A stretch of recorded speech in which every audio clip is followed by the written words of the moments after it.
प्रारब्ध क्या होता है? एक व्यक्ति ने एक तीर छोड़ा, वो लगा निशानी पर। दूसरा छोड़ा, वो हवा में, अभी निशाने पे लगा नहीं। तीसरा उसके धनुष पर है, और चौथा उसके लगने के बाद घूमकर उसके तरकश में आ रहा है। ठीक है, ये सिस्टम है। चढ़ा, छोड़ा, हवा में लगा, फिर लेकर वो अपने जा रहा है, निकाल के रखता जा रहा है, फिर छोड़ रहा है। 4 प्रोसेस समझिएगा। एक कर्म वो है जो अपनी तरफ से पूरा कर चुका है, मतलब टारगेट हिट हो गया। दूसरा कर्म वो है, जैसे पॉडकास्ट अभी चल रहा है, इन द प्रोसेस, अभी पूरा भी नहीं हुआ, इन द एयर है।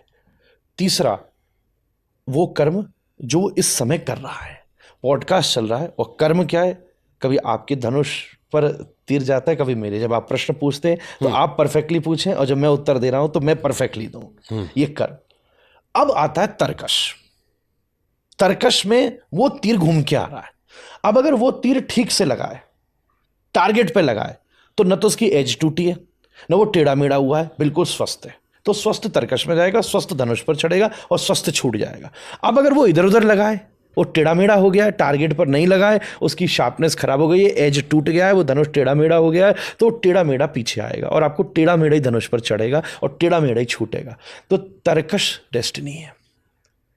वहां से जब टेढ़ा मेढ़ा तीर आपके सामने आता है, इसका मतलब आपकी लाइफ डिफरेंट सिचुएशन से तैयार होती है।